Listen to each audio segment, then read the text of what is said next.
Hey guys, welcome to India online form YouTube channel. Guys, आज की इस video में हम बात करेंगे government of Assam elementary education, directorate of elementary education के new recruitment notification online form apply process के बारे में। जी हाँ दोस्तों, डीईई आसाम ने एक नोटिफिकेशन जारी कर दिया है जिसके तहत वे यहाँ पर असिस्टेंट टीचर लोअर प्राइमरी और अपर प्राइमरी के खाली पदों को भरने के लिए भर्ती करने जा रहे हैं। कैसे आप इन पोस्ट के लिए अप्लाई कर सकते हो, इसकी पूरी डिटेल हम आपको स्टेप बाय स्टेप रजिस्ट्रेशन से लेकर प्रिंट तक देंगे। बस आपको इस वीडियो को स्किप किए बिना शुरू से लेकर एंड तक देखना है। उसके बाद वीडियो पसंद आए तो इसे लाइक और शेयर कर दें। चैनल पर नए हो तो इसे सब्सक्राइब कर लें। तो गाइज, बिना कोई वक्त गंवाए चलिए शुरू करते हैं। आपको इस वीडियो के डिस्क्रिप्शन बॉक्स में हमारी वेबसाइट ejobhub.in के इस पेज का लिंक मिल जाएगा। यहाँ पर आपको इस भर्ती के रिगार्डिंग पूरी डिटेल प्रोवाइड करा दी गई है। Directorate of elementary education DEE Assam ने assistant teacher lower primary, assistant teacher upper primary के 5320 खाली पदों को भरने के लिए नोटिफिकेशन जारी कर दिया है। 17 फरवरी 2023 से 1 मार्च 2023 तक आप अप्लाई कर सकते हो। आपको इस पेज को नीचे स्क्रॉल डाउन करना है। इंपोर्टेंट लिंक सेक्शन में आकर इस भर्ती के सभी ऑफिशियल एडवर्टाइजमेंट को ओपन करके उनमें से आपको पूरी डिटेल रीड कर लेनी है। फिर यहीं पर आपको अप्लाई ऑनलाइन का लिंक प्रोवाइड कराया गया है जिसकी मदद से आप सिंपली इस भर्ती के लिए ऑनलाइन अप्लाई कर सकते हो। जैसे ही आप इस लिंक पर क्लिक करोगे तो आपके सामने यहाँ पर government of Assam elementary education का ये ऑफिशियल पोर्टल खुल जाएगा। यहाँ पर अगर आपने पहले से रजिस्ट्रेशन कर रखा है तो आपको लॉगिन लिंक पर क्लिक करके लॉगिन कर लेना है और फिर अपना फॉर्म फिल करना है। और अगर आप फर्स्ट टाइम आए हो तो सबसे पहले यहाँ पर आपको अपना रजिस्ट्रेशन कर लेना है। उसके लिए भी लिंक यहीं पर आपको प्रोवाइड कराया गया है, apply online for new registration. इस लिंक पर आपको क्लिक करना है, फिर प्रोसीड टू अप्लाई लिंक पर क्लिक करना है। उसके बाद आपके सामने यहाँ पर रजिस्ट्रेशन का ये फॉर्म खुल जाएगा। अब यहाँ पर आपको सबसे पहले पोस्ट की कैटेगरी सिलेक्ट कर लेनी है। असिस्टेंट टीचर की लोअर प्राइमरी या फिर अपर प्राइमरी, जिस भी कैटेगरी पर आप अप्लाई करना चाहते हो वो यहाँ से आप सिलेक्ट कर सकते हो। उसके बाद यहाँ पर आपको अप्लाई टीईटी यहाँ से सिलेक्ट कर लेनी है। आसाम टीईटी या फिर सेंट्रल टीईटी का एग्जाम आपने पास आउट कर रखा है, जो भी एग्जाम आपने पास आउट कर रखा है जैसे कि आसाम टीईटी या फिर सेंट्रल टीईटी, आपको उसे सिलेक्ट कर लेना है। उसके बाद यहाँ पर आपको देना है अपना फर्स्ट नेम। उसके बाद यहाँ पर आपको देना है अपना मिडिल या फिर लास्ट नेम। और अगर नहीं आपका मिडिल और लास्ट नेम है तो आप इस कॉलम को खाली छोड़ दें, अगर है तो फिल कर दें। नेक्स्ट यहाँ पर आपको अपना 10 डिजिट का मोबाइल नंबर एंटर करना है। फिर आपको यहाँ पर अपनी ईमेल आईडी, जो कि आपकी यूजर आईडी भी मानी जाएगी, यहाँ पर एंटर कर देनी है। आपका मोबाइल नंबर और email ID active and valid होने चाहिए। फिर यहाँ पर आपको अपना पासवर्ड एंटर करना है। आपका पासवर्ड अल्फा न्यूमेरिक फॉर्मेट में होना चाहिए। मींस आपके पासवर्ड में कम से कम एक अपर केस कैरेक्टर, एक लोअर केस कैरेक्टर, एक इंटीजर नंबर और एक स्पेशल कैरेक्टर जैसे कि @ या फिर डॉलर होना चाहिए।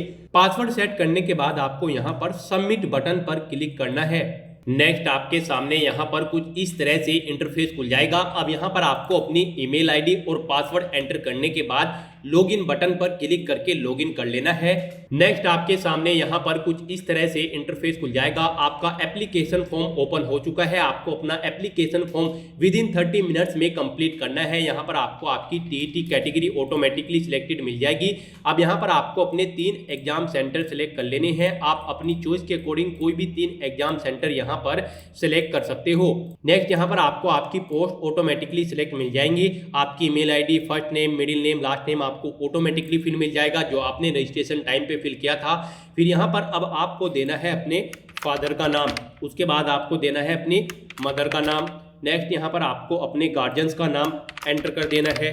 उसके बाद यहाँ पर आपको अपनी कास्ट या फिर कैटेगरी सिलेक्ट कर लेनी है।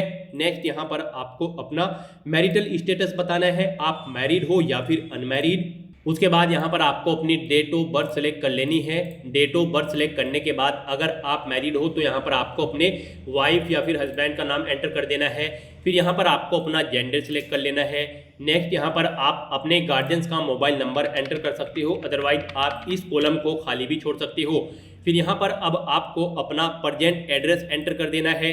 प्रेजेंट एड्रेस एंटर करने के बाद आपको अपना परमानेंट एड्रेस एंटर करना है, और अगर आपका परमानेंट एड्रेस और प्रेजेंट एड्रेस सेम है तो बस यहाँ पर आपको इस चेकबॉक्स को ओके करना है। ऑटोमेटिकली आपका परमानेंट एड्रेस आपके प्रेजेंट एड्रेस के अकॉर्डिंग फिल हो जाएगा। अब यहाँ पर आपको कुछ जनरल डिटेल्स फिल करनी है। सबसे पहले यहाँ पर आपको अपनी सिटीजनशिप बतानी है कि क्या आप इंडियन हो। यहाँ पर अगर आप इंडियन हो तो येस सिलेक्ट करें, नहीं है तो नो सिलेक्ट करें। अगर आप ये सिलेक्ट करते हो फिर यहाँ पर आपसे पूछा गया कि आप इंडियन सिटीजन कैसे हैं, तो यहाँ पर आपको ऑप्शन सिलेक्ट कर लेना है। जन्म से हैं, डिसेंट है, रजिस्ट्रेशन से हैं या फिर नेचुरलाइजेशन से हैं, तो यहाँ पर आपको अपने अकॉर्डिंग ऑप्शन सिलेक्ट कर लेना है।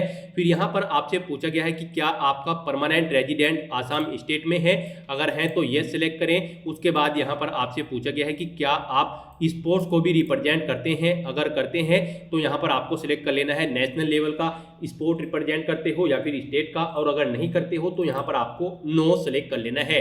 फिर यहाँ पर अगर आप कोई स्पोर्ट रिप्रेजेंट करते हो तो फिर यहाँ पर आपको अपना स्पोर्ट सर्टिफिकेट एंड इशू जो आपको हुआ है उसका नंबर एंटर कर देना है। नेक्स्ट आपसे पूछा गया है कि क्या आप कल्चर रिप्रेजेंट करते हो, अगर करते हो तो आपको बताना है कि वो नेशनल लेवल का है या फिर स्टेट का, और अगर नहीं करते हो तो यहाँ पर आपको नो सेलेक्ट कर लेना है यहाँ पर। उसके बाद आपसे पूछा गया है कि क्या आप एनसीसी के मेंबर हैं, अगर हैं तो यहाँ पर आप अपने प्रमाण पत्र सिलेक्ट कर ले, बी या सी, जो भी सर्टिफिकेट आपके पास एनसीसी का उसे आप सिलेक्ट कर सकते हो, और अगर आपके पास एनसीसी नहीं थी तो यहाँ पर आपको नो सिलेक्ट कर लेना है। फिर यहाँ पर आपसे पूछा गया है कि क्या आप पीडब्ल्यूडी पर्सन्स हैं और आपका 40% से अबव डिसेबिलिटी है, अगर है तो येस करें, नहीं तो यहाँ पर आप नो सिलेक्ट कर लें। फिर यहाँ पर अगर आप येस सिलेक्ट कर लेते हो तो आपको अपनी पीडब्ल्यूडी की डिटेल्स को फिल कर देना होगा। उसके बाद यहाँ पर अब आपको अपनी एजुकेशनल क्वालिफिकेशन की डिटेल को फिल करना है। सबसे पहले यहाँ पर आपको अपनी 10th क्लास का पासिंग ईयर एंटर कर देना है। उसके बाद यहाँ पर आपसे पूछा गया है कि आप कौन से बैकग्राउंड, क्या आप साइंस बैकग्राउंड से हो, अगर हो तो ये सिलेक्ट करें, और फिर यहाँ पर आपको अपना सब्जेक्ट कॉम्बिनेशन सिलेक्ट कर लेना है। आपके पास पीसीएम था या फिर पीसीबी। उसके बाद यहाँ पर आपको अपनी 12th क्लास की डिटेल को फिल करना है। यहाँ पर आपको अपनी 12th क्लास का रोल नंबर एंटर करना है। उसके बाद आपको पासिंग ईयर यहाँ पर एंटर करना है, कब आपने अपनी 12th क्लास पास आउट की थी, टोटल मार्क्स कितने थे वो आपको एंटर करने हैं, कितने मार्क्स आपने 12th में ऑब्टेन किए थे वो यहाँ पर आपको एंटर कर देने हैं। उसके अकॉर्डिंग यहाँ पर आपकी परसेंटेज कैलकुलेट होकर शो हो जाएगी। फिर यहाँ पर आपको अपने बोर्ड का नाम एंटर करना है। फिर यहाँ पर आपको स्टेट सिलेक्ट कर लेना है। नेक्स्ट यहाँ पर आपको अपनी CTET central teacher eligibility test की क्वालिफिकेशन डिटेल्स को फिल करना है। यहाँ पर आपको अपना LPTET रोल नंबर एंटर कर देना है। फिर यहाँ पर आपको पासिंग ईयर बताना है, कब आपने LPTET एग्जाम पास आउट किया था। उसके बाद यहाँ पर आपको टोटल मार्क्स एंटर करने हैं, कितने टोटल मार्क्स थे और कितने मार्क्स आपने ऑब्टेन किए थे वो मार्क्स आपको यहाँ पर एंटर कर देने हैं। इनके अकॉर्डिंग यहाँ पर आपकी परसेंटेज कैलकुलेट होकर आ जाएगी। फिर आपको अपना स्टेट सेलेक्ट कर लेना है। फिर यहाँ पर आपको central TET certificate number enter कर देना है। उसके बाद आपको लैंग्वेज फर्स्ट सेंट्रल TET यहाँ पर सिलेक्ट कर लेनी है। उसके बाद यहाँ पर आपको language second central TET select कर लेना है। फिर यहाँ पर आपको अप्लाई इन स्कूल मीडियम, आपको यहाँ पर अपना स्कूल मीडियम सिलेक्ट कर लेना है। फिर यहाँ पर आपको अपनी प्राइमरी क्वालिफिकेशन चूज कर लेनी है। आपने BEd DLEd जो भी कर रखा है आप अपने अकॉर्डिंग यहाँ से ऑप्शन सिलेक्ट कर सकते हो, और फिर आपको उसकी डिटेल यहाँ पर प्रोवाइड करानी है। BEd अगर आप सिलेक्ट करते हो तो यहाँ पर आपको अपनी BEd का रोल नंबर एंटर करना है। फिर आपको पासिंग ईयर यहाँ पर एंटर कर देना है। उसके बाद यहाँ पर आपको टोटल मार्क्स एंटर करने हैं। फिर कितने मार्क्स आपने ऑब्टेन किए थे वो आपको एंटर करने हैं। इनके अकॉर्डिंग आपकी परसेंटेज यहाँ पर कैलकुलेट होकर आ जाएगी। फिर आपको यूनिवर्सिटी का नाम एंटर करना है, किस यूनिवर्सिटी से आपने अपनी BEd कंप्लीट की है। फिर आपको अपना स्टेट यहाँ पर सेलेक्ट कर लेना है। नेक्स्ट यहाँ पर आपको अपनी ग्रेजुएशन की डिटेल प्रोवाइड करानी है। ग्रेजुएशन डिग्री का नाम यहाँ पर आपको एंटर करना है। फिर आपको अपना ग्रेजुएशन का रोल नंबर एंटर करना है। पासिंग ईयर आपको यहाँ पर एंटर कर देना है। टोटल मार्क्स एंटर करने हैं, कितने मार्क्स आपने ऑब्टेन किए हैं वो आपको एंटर करने हैं। फिर आपको यूनिवर्सिटी का नाम एंटर करना है। फिर आपको अपना स्टेट यहाँ से सिलेक्ट कर लेना है। उसके बाद यहाँ पर अगर आपने पोस्ट ग्रेजुएशन कर रखी है तो उसकी डिटेल भी आप सेम ऐसे ही प्रोवाइड करा सकते हो, अदरवाइज आप इस सेक्शन को खाली छोड़ सकते हो। अब यहाँ पर आपको अपनी सर्विस डिटेल फिल करनी है। यहाँ पर आपसे पूछा गया कि क्या आप एक सर्विसमैन हैं, अगर है तो यहाँ पर आपको सिलेक्ट कर लेना देना है आप एक सर्विसमैन आर्मी में थे, नेवी में थे या फिर एयरफोर्स में, और अगर नहीं थे तो यहाँ पर आपको नो सेलेक्ट कर लेना है। उसके बाद आपसे पूछा गया है कि क्या आपने कभी एज ए टीचर वर्क किया है, अगर किया है तो आपको बताना है कि आपने कॉन्ट्रेक्चुअल बेस पे किया है, रेगुलर बेस पे किया है या फिर स्टेट पूल बेस पे किया है, और अगर नहीं किया है तो यहाँ पर आपको नो सेलेक्ट कर लेना है। अगर आपने टीचर के रूप में कार्य किया है तो फिर यहाँ पर आपको स्कूल का नाम एंटर करना होगा जिस स्कूल में आपने एज ए टीचर जॉब की है, और फिर डिस्ट्रिक्ट का नाम यहाँ पर आपको सिलेक्ट कर लेना होगा। और अगर आप यहाँ पर नो सिलेक्ट कर लेते हो फिर आपको ये डिटेल्स फिर नहीं करनी है। अब आपको इस पेज को नीचे स्क्रॉल डाउन करना है और ये डिटेल्स रीड करने के बाद आई हरबी डिक्लेयर, ये डिक्लेयर करते हुए आपको इन चेक बॉक्सेस को ओके करना है और सबमिट बटन पर क्लिक कर देना है। नेक्स्ट आपके सामने यहाँ पर कुछ इस तरह से इंटरफेस खुल जाएगा। अब यहाँ पर आपको अपने कुछ डॉक्यूमेंट्स अपलोड करने हैं, जैसे कि सबसे पहले यहाँ पर आपको अपना फोटो अपलोड करना है। आपको चूज फाइल बटन पर क्लिक करना है, फाइल को सिलेक्ट कर लेना है और अपना फोटो यहाँ पर अपलोड कर देना है। आपका फोटो जेपीजी या फिर जेपीईजी फॉर्मेट में होना चाहिए। मैक्सिमम साइज उसका 50 KB रखा गया है। उसके बाद आपको अपने सिग्नेचर अपलोड करने हैं, इनका साइज भी यहाँ पर 50 KB रखा गया है। जेपीजी या फिर जेपीजी फॉर्मेट में आपको अपने साइन अपलोड करने हैं। फिर यहाँ पर आपको अपना HSLC का एडमिट कार्ड अपलोड करना है, इसका मैक्सिमम साइज 300 KB रखा गया है। फाइल का टाइप यहाँ पर PDF होना चाहिए। उसके बाद यहाँ पर आपको अपनी HSLC की मार्कशीट अपलोड करनी है।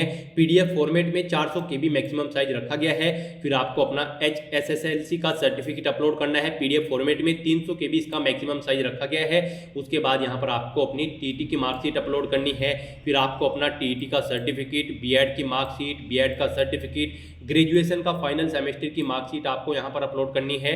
और फिर यहाँ पर आपको अपनी ग्रेजुएशन का सर्टिफिकेट और अपना परमानेंट रेजिडेंट डॉक्यूमेंट भी यहाँ पर आपको अपलोड करना है। परमानेंट रेजिडेंट डॉक्यूमेंट में आप अपना आधार कार्ड, ड्राइविंग लाइसेंस या फिर कोई अन्य ऑथेंटिक प्रूफ एड्रेस का यहाँ पर अपलोड कर सकते हो। तो यहाँ पर आपको चूज फाइल बटन पर क्लिक करना है, फाइल को सेलेक्ट कर लेना है और उन्हें यहाँ पर अपलोड कर देना है। तो इस तरह से यहाँ पर अपना फोटो, सिग्नेचर और बाकी के ये डॉक्यूमेंट अपलोड करने के बाद अब आपको इस पेज को नीचे स्क्रॉल डाउन करके सबमिट बटन पर क्लिक कर देना है। नेक्स्ट आपके सामने यहाँ पर आपके एप्लीकेशन फॉर्म का पूरा प्रीव्यू ओपन हो जाएगा। आपको सभी डिटेल्स 1 बाय 1 करके केयरफुली रीड आउट कर लेनी है। कहीं पर कोई मिस्टेक है तो आप एडिट कर सकते हो, नहीं तो आपको इस पेज को नीचे स्क्रॉल डाउन करना है, डिक्लेयर करते हुए इस चेकबॉक्स को ओके करना है और सबमिट बटन पर क्लिक कर देना है। नेक्स्ट आपके सामने यहाँ पर मैसेज शो हो जाएगा, आपका एप्लीकेशन फॉर्म सक्सेसफुली कंप्लीट हो चुका है। अब आपको प्रिंट एप्लीकेशन फॉर्म इस लिंक पर क्लिक करना है और अपने एप्लीकेशन फॉर्म का एक प्रिंट आउट ले लेना है फ्यूचर यूज के लिए, फ्यूचर रेफरेंस के लिए। तो गाइज यहाँ पर आपका government of Assam directorate of elementary education का ये असिस्टेंट टीचर के लिए ऑनलाइन फॉर्म सक्सेसफुली सबमिट हो चुका है। ऐसे ही आप अपने ऑनलाइन फॉर्म फिल कर सकते हो। आज की वीडियो में बस इतना ही। आई होप ये वीडियो आपको पसंद आई होगी। अगर पसंद आई हो तो इसे लाइक और शेयर करें, चैनल पर नए हो तो इसे सब्सक्राइब कर लें। Thanks for watching.